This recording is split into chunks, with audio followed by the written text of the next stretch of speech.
History लगला बाप रे बाप की लिखो की ना पढ़े यो बतबै अतीत से लेकर वर्तमान तक के विभिन्न घटना किसने पता चले देखिए बतबै सुनिए क्रमानुसार क्रमानुसार लिखे क्रोनोलॉजिकल CHRONOLOGICAL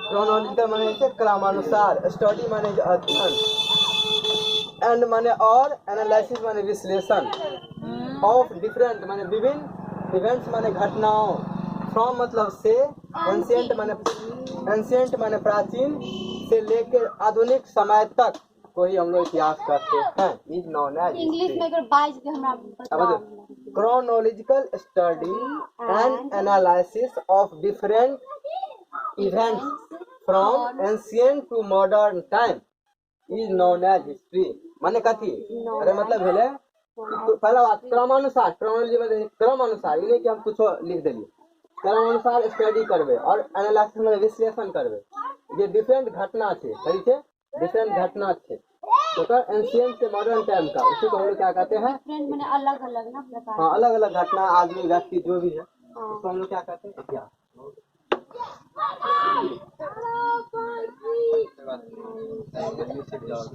सुनो देखो यही है फ्रॉम अब जैसे अतीत से लेकर वर्तमान तक एंशिएंट टू मॉडर्न टाइम तो एक चीज और बताते हैं जब हम जैसे ये देखो अगर सीधा इसका ट्रांसलेशन करेंगे ना तो ऐसे नहीं करते इसका ट्रांसलेशन का तरीका अलग होता है अब सुनो देखो जैसे राम जा रहा है राम जा रहा है क्या करते हैं ट्रांसलेशन किसको पता नहीं तो बताओ लिख लो जल्दी लिख लो इसके बाद बताओ राम जा रहा है राम सीता रो रही है राम के लिए सीता रो रही है सीता के रो रही है राम के लिए सीता रो रही है तो क्या क्यों बीच में लिख दिया सीता की या सीता सीता इज वीपिंग होगा तुम बताओ अच्छा लिख लो जल्दी जल्दी अच्छा इसमें से क्या नहीं समझ आ रहा है सब कुछ आ रहा है ये वाला भैया फॉर्म के बाद जो है क्या है फॉर्म के फ्रॉम एंशिएंट ANCIENT एंशिएंट मतलब होता है पुराना या प्राचीन तो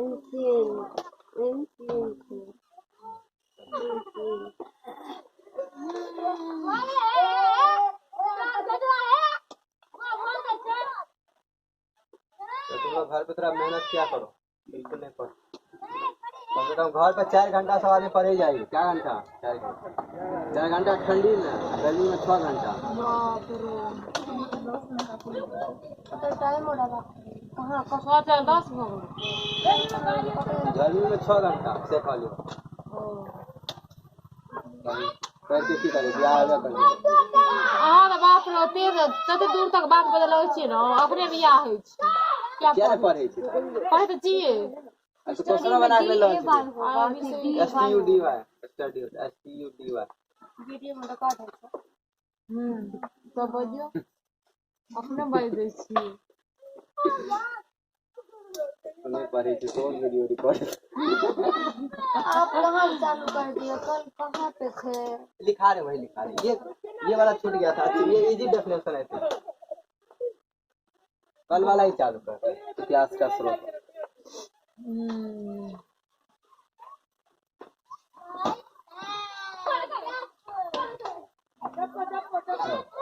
अब क्या है दूसरा हमारा टॉपिक है इतिहास का स्रोत ठीक है तो हम लोग क्या करते हैं उसको लिखते हैं हो गया सबका चलो नहीं तो इसका ट्रांसलेशन सोचा हम ऊपर से मिटाते हैं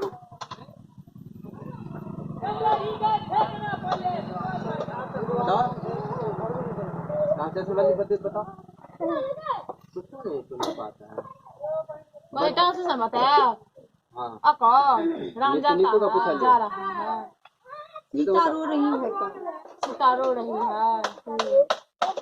रही है रहा है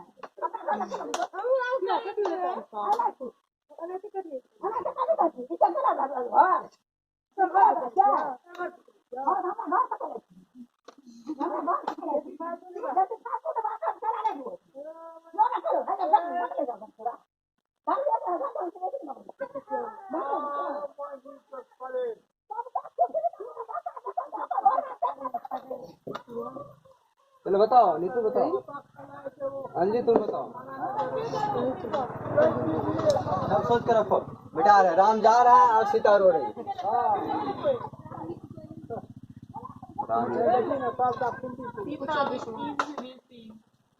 तुम बताओ नीतू, सीता रो रही है।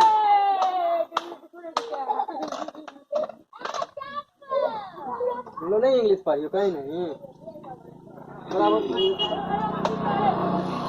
सुनो बता, हम ये इसलिए कहना, ये इसलिए बताया, इसलिए नहीं कि ऐसा कि तुमको पूछना है। देखो राम इज गोइंग बोलते हैं, ठीक है। राम जा रहा है, राम गोइंग इज,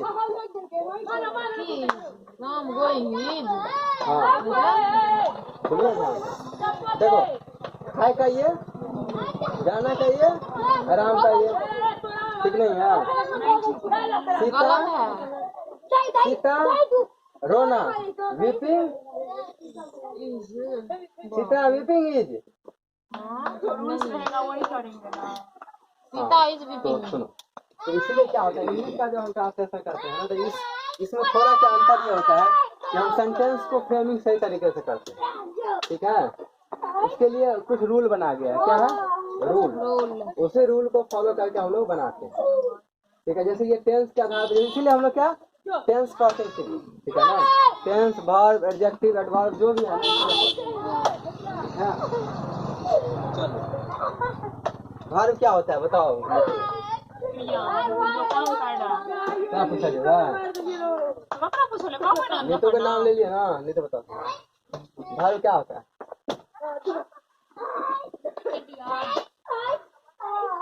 अच्छा इसमें वर्ब कौन था? राम जा रहा है, इसमें वर्ब क्या है? अंजी तुम बताओ। जाना। तुम बताओ दीदी, सीता रो रही है, पर क्या है वर्ब? क्या?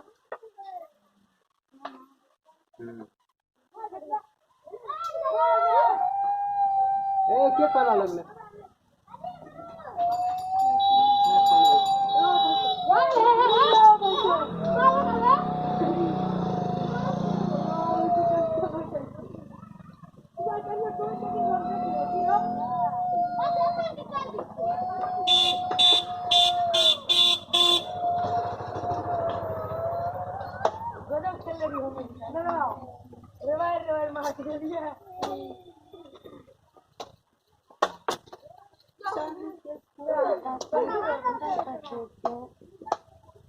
देखो अगले दिन हम यही सब कर रहे हैं, ये सब सारा लिख के लोड करेंगे कॉपी में, सब छाप कर आना अगले दिन से पहले। अब क्या है देखो, प्राचीन भारत का जो स्रोत है, अभी लिख देते हैं तब थोड़ा समझा देंगे। उसमें दो स्रोत है मेन। देखो इसको लिखा देते हैं ना उस दिन, अभी उसके बाद चेक कर लेंगे। अभी पूरा लिखा ही नहीं है। देखो प्राचीन भारत के जितने भी सोर्स है ना, उसको दो भागों में मोटा मोटी हम लोग बांटते हैं। कितने भागों में? दो भाग। उसमें क्या है, एक साहित्यिक स्रोत है और एक पुरातात्विक स्रोत। और समझाते हैं क्या थोड़ा ऊपर करके लिखते हैं, बहुत बड़ा लिखना है हमको, और हम हल्का ज्यादा लिखना है, थोड़ा और ऊपर कर लेते हैं। साहित्यिक स्रोत और पुरातात्विक।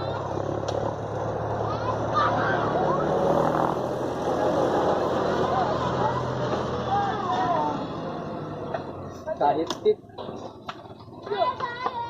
ठीक है, इसको बोलते हैं लिटरेरी, लिटरेरी। इसको बोलते हैं पुरातात्विक, पुरातात्विक,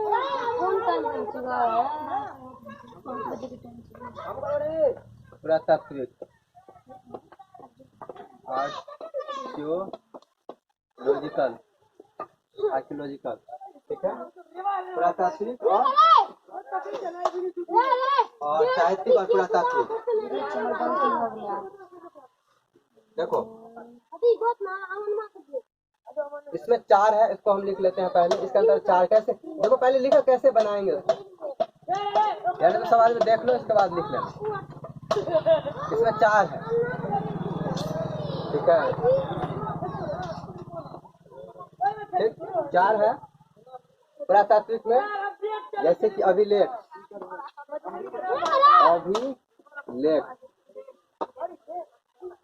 अभिलेख, ठीक। इसके बाद स्मारक, ठीक। तो मुद्राएं,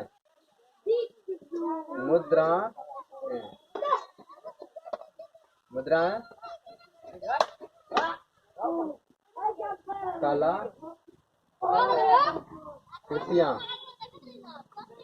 कृतियां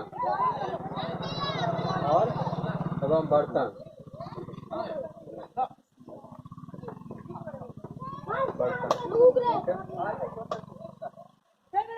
इसको क्या बोलते हैं? सुनो, इसको बोलते हैं इंग्लिश में इंस्क्रिप्शन,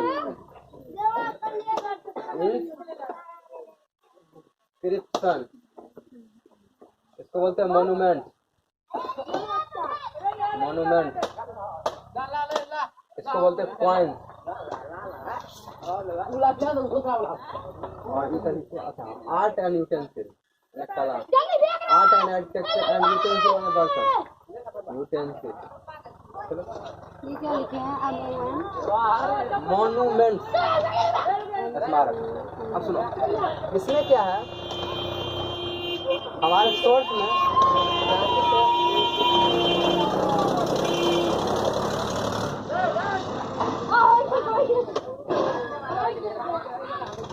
दो तरह का स्रोत, एक धार्मिक स्रोत है और एक अधार्मिक, यानी धर्म निरपेक्ष, उसको धार्मिक स्रोत,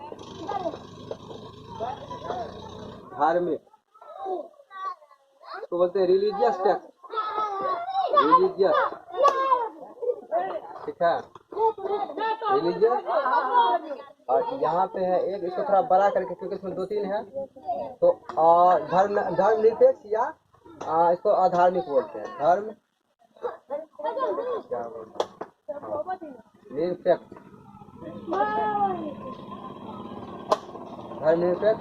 या नॉन रिलीजियस। अभी समझा देंगे सबको, तब समझना है। नॉन रिलीजियस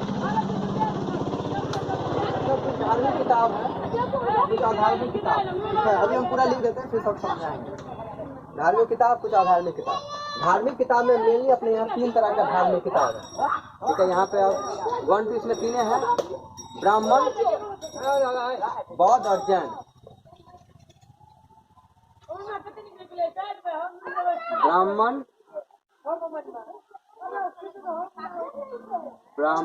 ब्राह्मीण बोलते उसको, ब्राह्मीण, दूसरा बौद्ध,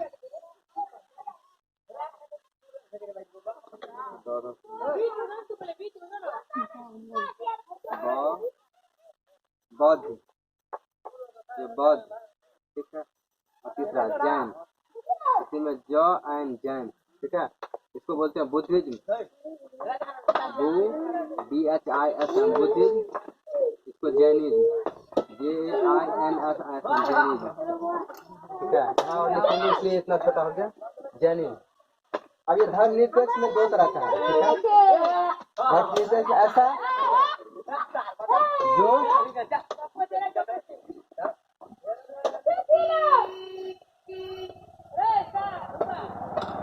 ऐसा, कुछ लोग जीवनी लिखते हैं, कल्पना प्रधान लोक साहित्य या विदेशी यात्रियों का वृतांत, 2 है इसमें धर्म निरपेक्ष वाले में, ठीक है। इसको बोलते हैं विदेशी,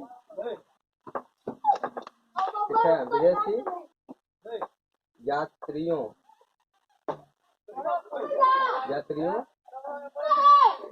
के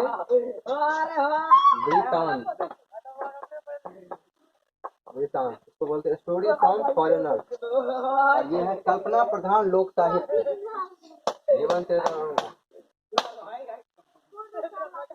कल्पना प्रधान लोक साहित्य। अच्छा, इसमें एक ही है, इसको थोड़ा बस लिख लेना है,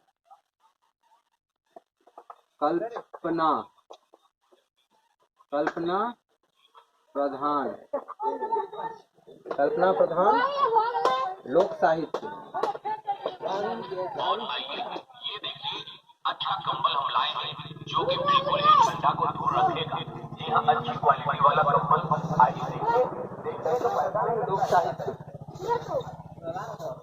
जीवन चरित्र और अन्य। जीवन चरित्र एवं अन्य ग्रंथ।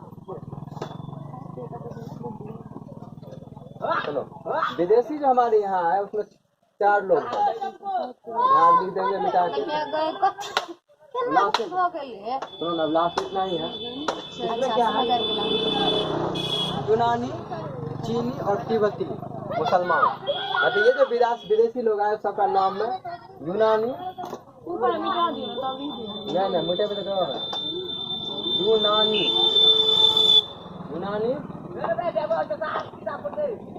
चीनी,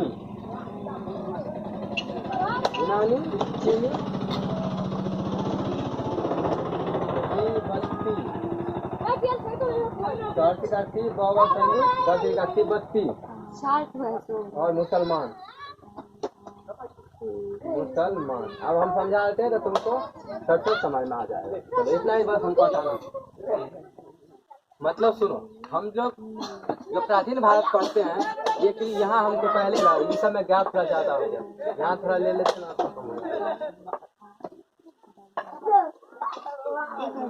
इसको समझ नहीं आ रहा है, समझो ऐसे कि प्राचीन भारत के स्रोत में एक स्रोत साहित्यिक स्रोत और एक है पुरातात्विक स्रोत। साहित्यिक स्रोत माने किताब होता है, एक धार्मिक किताब है और अधार्मिक किताब है। धार्मिक किताब जैसे ब्राह्मण धर्म का किताब, बौद्ध का किताब और जैन धर्म का किताब। इसमें धर्म निरपेक्ष मतलब होता है कुछ आदमी होता है जो बिना अपने आप लिखता है। जिसमें क्या है कि लोक साहित्य है, ठीक है, जीवन चरित्र जैसे किसी राजा के बारे में, जैसे हर्ष चरित्र, ये सब है, ये सब किताब और कादम्बनी वगैरह बहुत सारा किताब। इसमें अन्य ग्रंथ है। और विदेशी यात्री जो भारत में रह के आया, जैसे यूनानी आया, चीनी आया, तिब्बती आया, मुसलमान आया, वो भी किताब लिखा है। उसके बारे में ये है। अब लिखो, आप समझा देते हैं क्या है। एक एक चीज समझाएंगे, टेंशन ना लो।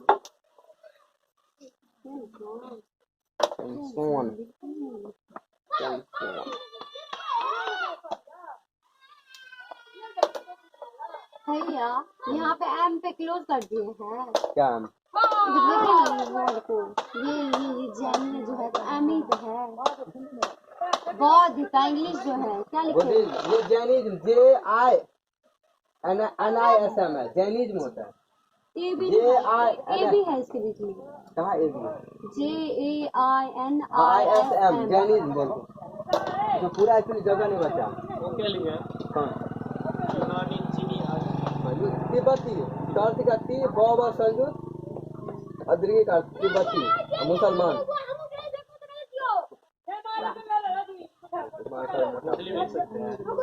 नहीं, वो इंग्लिश शब्द मुस्लिम, इंग्लिश में लिखना था यहाँ पे मुस्लिम। कोई बात। अब क्या करेंगे?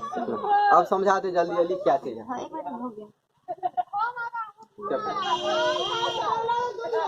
नाम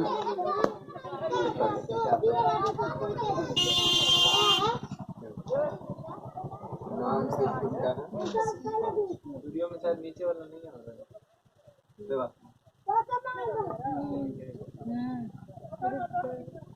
नहीं आ रहा है वीडियो चले तो छे नीचा वाला थोड़ा नहीं छे। छोटा कर दे, पूरा छोटा हो जाते। जूम करके कनी हल्का छोटा कर, हल्के सा आइब तो गेले बट बगल बस देखा लगल। चाट में से गुड़ पियो अगला लॉट में जैसे 8 बाय 4 के छोटा है। सुनो, किताब लाई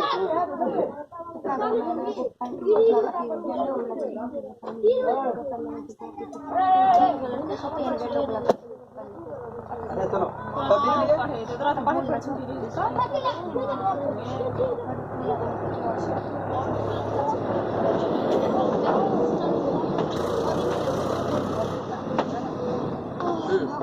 देखो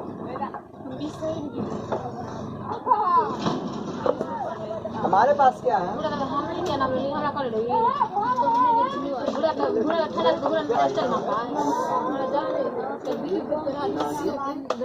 सुनो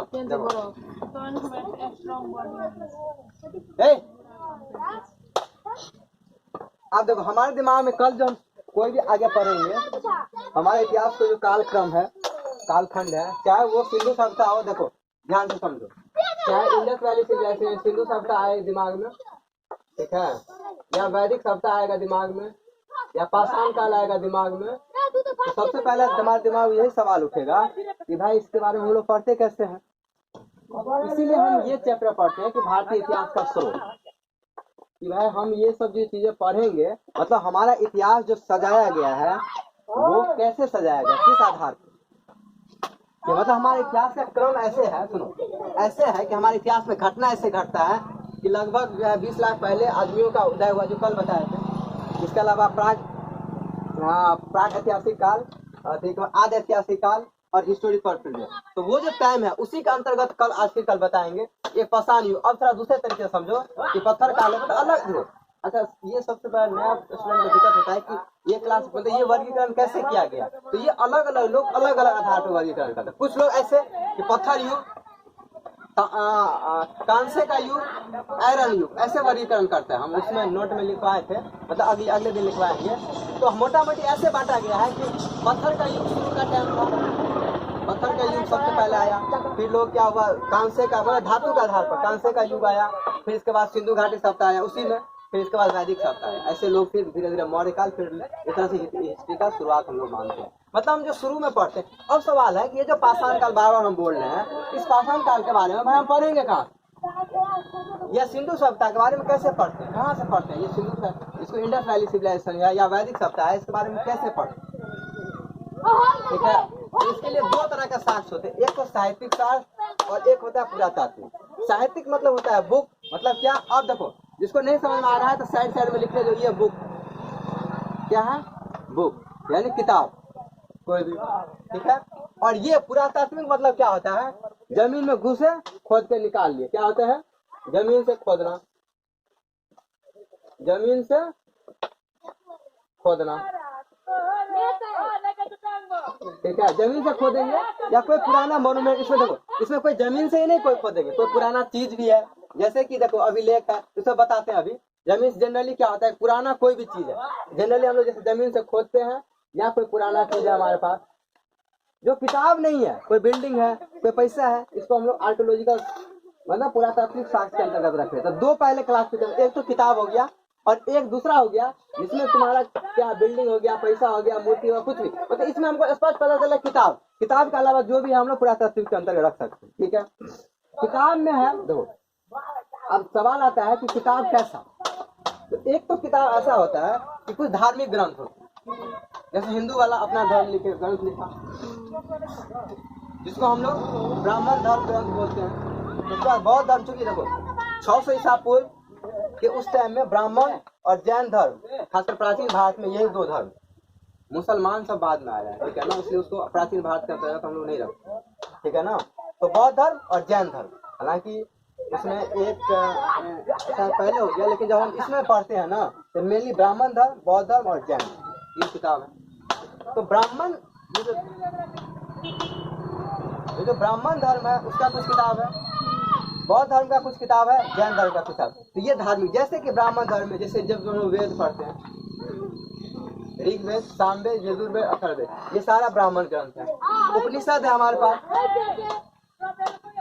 अभी जैसे पुराण करवाते हैं ना हम लोग, तो हाँ गरुड़ पुराण, गरुड़ पुराण, विष्णु पुराण, कोई भी पुराण, ये सब सारा ब्राह्मण ग्रंथ है, ठीक है। तो यानी इस हमारे पास जो भी जैसे रामायण, महाभारत, इस सबको ब्राह्मण ग्रंथ, मतलब उसमें दो तरह का है, इसमें भी आगे हम लोग पढ़ेंगे। ब्राह्मण में भी एक तो धार्मिक है और एक ग्रंथ जिसको ऐतिहासिक ग्रंथ बोलते हैं, वो धर्म के अंतर्गत उसको नहीं रखा है, हालांकि इसका निर्माण तो ब्राह्मण ही लोग करवाया, लेकिन उसको धार्मिक धर्म ग्रंथ नहीं बोलते, उसको ऐतिहासिक ग्रंथ बोलते, ऐतिहासिक ग्रंथ। हाँ, इसमें दो मेनली आता है, कौन? रामायण और महाभारत।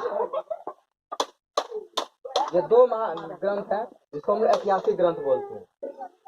तो मतलब ब्राह्मण ग्रंथ के अंदर समझ में आ रहा है क्या क्या है? ठीक है, हमारे पास वेद, उपनिषद, पुराण, ये सब सारे, और उसी में एक है फिर ऐतिहासिक ग्रंथ जिसमें रामायण और मेनली महाभारत। इसका बौद्ध धर्म, हाँ वो सब भी है, पुराण, स्मृतियाँ, अरण्य, तो बहुत सारा नाम है, उतना अभी हम आगे धीरे धीरे पढ़ेंगे तो बता देंगे। अब देखो बौद्ध अभिलेख, शिलालेख अलग अलग है ना। सुनो, अभिलेख पर भी नहीं गए, ये अभी किताब की बात कर रहे हैं, कहाँ ध्यान है तुम्हारा? हम बोल रहे हैं कि प्राचीन भारत का वैसा स्रोत जो किताब है, अब इस पे बात कर रहे हैं। तो किताब दो तरह का, एक धार्मिक किताब है, एक अधार्मिक धर्म निरपेक्ष किताब, उसमें भी हमारा बात चलता है। तो धार्मिक किताब में जो ब्राह्मण लोग लिखा वो ब्राह्मण किताब, बौद्ध धर्म वाला जैसे सूत पिटक, विनय पिटक, अभिधम पिटक, ये सब बौद्ध किताब सब, ठीक है ना। यह बौद्ध धर्म वाला किताब लिखा। अभी देखो, जब एक किताब आता है कि महाजन पद, 16 महाजन का पद के बारे में बौद्ध धर्म ग्रंथ का किताब अगुत्तर निकाय में हम 16 महाजन पद के बारे में पढ़ते हैं। तो कैसे आ गया? बौद्ध धर्म का किताब है अगुत्तर निकाय, जिसमें हम लोग 16 महाजन पद, आगे नाम बौद्ध धर्म का किताब है, जैसे अगुत्तर निकाय, सूत पिटक, विनय पिटक, इस तरह जैन धर्म में भी बहुत सारा बुक है जो वहाँ उस लोग लिखते हैं, अपने धर्म के लोग लिखते हैं। उसका मेन फोकस होता है दो, उस धर्म के बारे में फोकस करना और प्लस उस टाइम के सामाजिक जो स्थिति है उस पर वर्णन। हो गया बात खत्म, ठीक। तो देखो, जब हम धार्मिक किताब बोलते हैं उसका मेन फोकस होता है वो अपने धर्म पे बात करेगा ज्यादा, ठीक है। समाज की स्थिति पे बात करेगा थोड़ा बहुत अलग है, लेकिन उसमें देखो, जैसे देखो ब्राह्मण धर्म में मेनली क्रिया कर्म कांड है। ब्राह्मण धर्म जो है बौद्ध वाला कोई भी चीज को मेंशन नहीं करता है, जैन वाला जो है बौद्ध का कोई चीज मेंशन नहीं करता है। तो मतलब उसका ये मेन फोकस होता है कि अपने धर्म का जो चीज है उसको मेंशन करना, मतलब बताना अपने किताब में। समझ में आया? इसलिए उसको धार्मिक किताब बोलते हैं। समझ में आया कुछ बात? क्योंकि उस किताब का जो मेन आधार है ना वो क्या है? धर्म है, क्योंकि वो धर्म के सोच कर ही वो किताब लिखा है।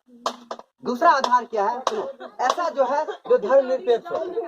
कौशल कभी कदे खटखट